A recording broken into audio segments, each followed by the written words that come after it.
हाँ, ये हमसे अगर कहिएगा तो आकलन में जरूर हम भी नहीं समझ पाए थे।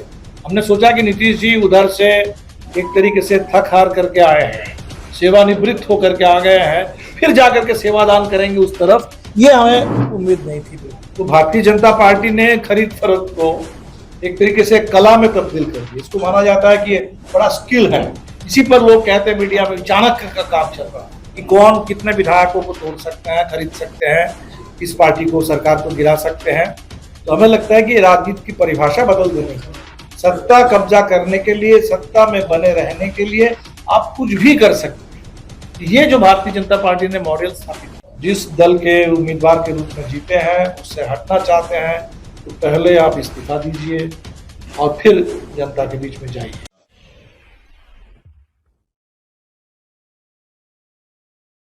उन्होंने महागठबंधन की बैठक में कहा, राजनीतिक तौर पर गलती स्वीकार करते हुए हमने अपने महाधिवेशन में उनको बुलाया। हमारे महाधिवेशन में पूरे देश भर के वहाँ प्रतिनिधि थे, सबके सामने उन्होंने कहा। तो हमने तो ये देखा कि भाई आज देश में जो स्थिति है, भारतीय जनता पार्टी का जो पूरा फासिस्ट राज चल रहा है, इसके खिलाफ अगर कोई आते हैं, हाँ, ये हमसे अगर कहिएगा तो आकलन में जरूर हम भी नहीं समझ पाए थे।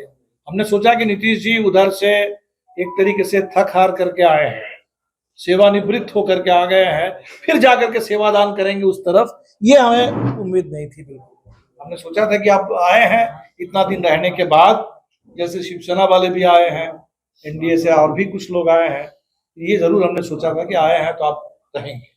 विधायक लगातार टूट रहे हैं, कांग्रेस के भी विधायक, आरजेडी को तो सबसे ज्यादा झटके लगे हैं, आज भी एक विधायक शामिल हो गए हैं। दल बदल कानून को लेकर इतनी बेपरवाही क्यों है विधायकों में, क्या खेल चल रहा है? क्योंकि जो राजनीति की सामान्य समझ भी है वो जानता है कि जिस पार्टी के 78-79 विधायक हो, उसके 4 विधायक टूटेंगे तो उनको अलग दल की मान्यता नहीं मिलेगी, उनकी सदस्यता चली जाएगी, फिर भी टूट रहे हैं। एक तो इसको संस्थागत कर दिया गया। हमने देखा कि कितनी जगह पर वो स्पीकर समय पर कोई फैसला नहीं सुनाते। पूरा महाराष्ट्र का मॉडल आप देख लीजिए। तो भारतीय जनता पार्टी ने खरीद फरोख्त को एक तरीके से कला में तब्दील कर दिया। इसको माना जाता है कि बड़ा स्किल है। इसी पर लोग कहते हैं मीडिया में चाणक्य का काम चल रहा है।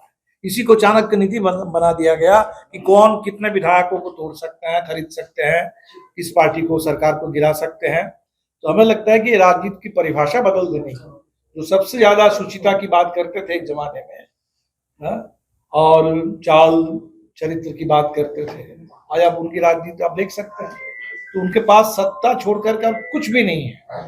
सत्ता कब्जा करने के लिए, सत्ता में बने रहने के लिए आप कुछ भी कर सकते हैं। ये जो भारतीय जनता पार्टी ने मॉडल स्थापित किया, उसके चलते आप देख रहे हैं कि नीचे तक भी लोगों को ये लग रहा है। नहीं, आपने इस प्रेस तो हमने इसीलिए कहा कि बिल्कुल ये दल बदल कानून प्रभावी नहीं रहा, तो ये कानून में संशोधन करके बिल्कुल हमें कानून बनाना चाहिए कि कहीं कोई विधायक, सांसद अगर अपने जिस टिकट पर जीते हैं, जिस दल के उम्मीदवार के रूप में जीते हैं, उससे हटना चाहते हैं, तो पहले आप इस्तीफा दीजिए और फिर जनता के बीच में जाइए। नहीं, आपने इस प्रेस कॉन्फ्रेंस में कहा चुनाव को लेकर सीटों का बंटवारा महागठबंधन में क्या बात होगी, वो अभी 3 तारीख की रैली के बाद। इस प्रेस कॉन्फ्रेंस में आपने कहा कि बीजेपी यूपी की तरह बिहार में अपनी सरकार बनाना चाहती है। यह तात्कालिक तौर पर आपको लगता है कि ये जल्दी इस तरह का खेल हो सकता है, या फिर इसमें समय लगेगा? ये कोशिश बीजेपी कर रही है? कोशिश तो कर ही रही है अपनी संख्या बढ़ाने के लिए, और तमाम छोटी छोटी पार्टियों को हड़प जाना, और छोटी छोटी पार्टियों को हड़पते हुए, कुछ विधायकों को तोड़ते हुए। ये तो बीजेपी ने ही मॉडल तो अप्लाई किया है। असम में किया है, त्रिपुरा में किया है, बंगाल में किया है, और बिहार में भी इसी रास्ते पर बीजेपी बढ़ रही है। बीजेपी चाणक्य की भूमिका में कौन दिख रहे हैं आप? चाणक्य नीति पे चल रहा है बीजेपी, आपको चाणक्य की भूमिका में कौन दिख रहे हैं? वो तो सुप्रीम चाणक्य वहां बैठे हुए हैं, उनके मोदी जी और अमित शाह, और उसी तरह के छोटे छोटे जूनियर चाणक्य और भी बन रहे हैं। दीपांकर जी, कहने को तो ये महागठबंधन की रैली है और तमाम आप भी आए हुए हैं, इसी तरह येचुरी भी आ रहे हैं, खड़गे जी भी हैं, राहुल गांधी भी आ रहे हैं, लेकिन पटना की सड़कों पे हजारों पोस्टर दिख रहे हैं, लेकिन वहां कहीं भी महागठबंधन की रैली बोलते कहीं कुछ दिखने उस पोस्टरों पे नहीं मिल रहा है। ना आप लोगों का कहीं कोई फोटो दिख रहा है, ना कहीं कुछ नहीं, सब कुछ तेजस्वी ने हड़प लिया। हम लोग देखिए फोटो वाले नहीं है, पहली बार आप लोग जानते हैं, इतने दिनों से हम लोग रैली करते आए हैं, हम लोग झंडा वाले हैं, जनता वाले लोग हैं, और आपको जनता दिखेगी, झंडा दिखेगा, और निश्चित तौर पर ये महागठबंधन की रैली है, सबकी रैली है। पहली बार हमें लगता है कि गांधी मैदान में महागठबंधन की रैली होगी। अब जाहिर सी बात है कि राष्ट्रीय जनता दल बड़ी पार्टी है, उनका बड़ा प्रचार है, निश्चित होगा।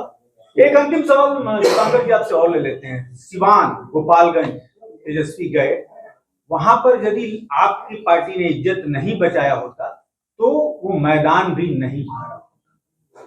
फिर भी तेजस्वी कहते हैं कि एकदम रैली सक्सेस रही। 3-4 जिलों का आंकड़ा मैं आपको भी अब ये वो, अब पता नहीं, हम हर जगह का तो नहीं देंगे, ओवरऑल जो इम्प्रेशन मुझे मिला है, कि ओवरऑल इम्प्रेशन ये था कि अच्छा रिस्पांस है हर जगह। जब सड़क से गए हैं तब भी, और जहाँ जहाँ सभा की है तब भी। अब हर सभा के बारे में अपनी डिटेल जानकारी तो हमारे पास नहीं है। तो नहीं दीपांकर जी, यानी हिना साहबुद्दीन से दूरी बना लेना उनको कहीं सिवान में झटका लगेगा? नहीं, हमें लगता है कि वो सिवान तो बिल्कुल हमने खुद ही क्लेम किया है कि सिवान से माले का क्लेम बनता है, हम लोग वहाँ चुनाव लड़ने की तैयारी कर रहे हैं। यानी कि उपस्थिति आपकी सिवान की क्लेम के लिए थी, मतलब सिवान से आपका क्लेम है कि नहीं, उसके लिए उपस्थिति की क्या जरूरत है? हमें लगता है कि वहाँ क्लेम तो है ही, 2 सीट हम लोग जीते हैं, 3 सीट ही जीतते हम लोग। रघुनाथपुर में हमारा क्लेम था पहले, राष्ट्रीय जनता दल ने बहुत रिक्वेस्ट किया तो हम लोगों ने छोड़ दिया। दरौंदा सीट हमने एक प्रयोग के तौर पर लिया, और दरौंदा में भी हम लोग जीतते रह गए 10,000 से कम वोट से। लोकसभा में आपने आरा भी डिमांड किया है, जहानाबाद भी रोक रखा है। बाकी अब तो चुनाव बाकी बात हो जाएगी, अभी तो 3 की रैली हो जाए तो उसके बाद सीट और इसकी बात होगी।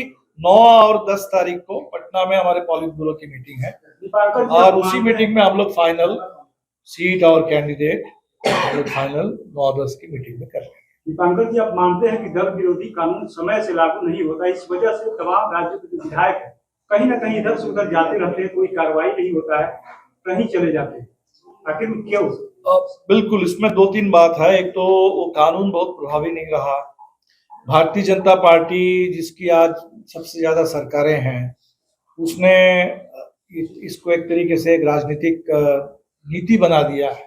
इसी रास्ते पर उसकी राजनीति चलती है जगह जगह। ऊपर से हमारे नीतीश जी इसको बिहार में एक अजीब टाइप के स्पेशल पॉलिटिकल आर्ट बना दिए हैं, इधर उधर होना। मुख्यमंत्री बने रहते हैं, मुख्यमंत्री रहते हुए फिर से मुख्यमंत्री की शपथ लेने के लिए इस्तीफा देते हैं और फिर बनाते हैं। तो ये जो ऊपर से मॉडल चला है, तो मॉडल नीचे भी जाएगा, लेकिन हमें लगता है कि बिहार को तो बहुत साफ दिख रहा है। जनता के लिए तो बड़ी परेशानी की बात है कि हमने जिनको वोट दिया, जिन लोगों ने, इसलिए हमने अपील की लोगों से कि सरकार कानून बदले, लेकिन जनता को भी आगे आना होगा। हमने अगर वोट दिया है बीजेपी के खिलाफ, और हमारा वोट लेकर के कोई बीजेपी के साथ जाकर के अगर बैठ रहे हैं अभी, इससे बड़ा राजनीतिक विश्वासघात कुछ हो नहीं सकता। और ये विश्वासघात करने वाले नेताओं को, जनप्रतिनिधियों को दंडित करना।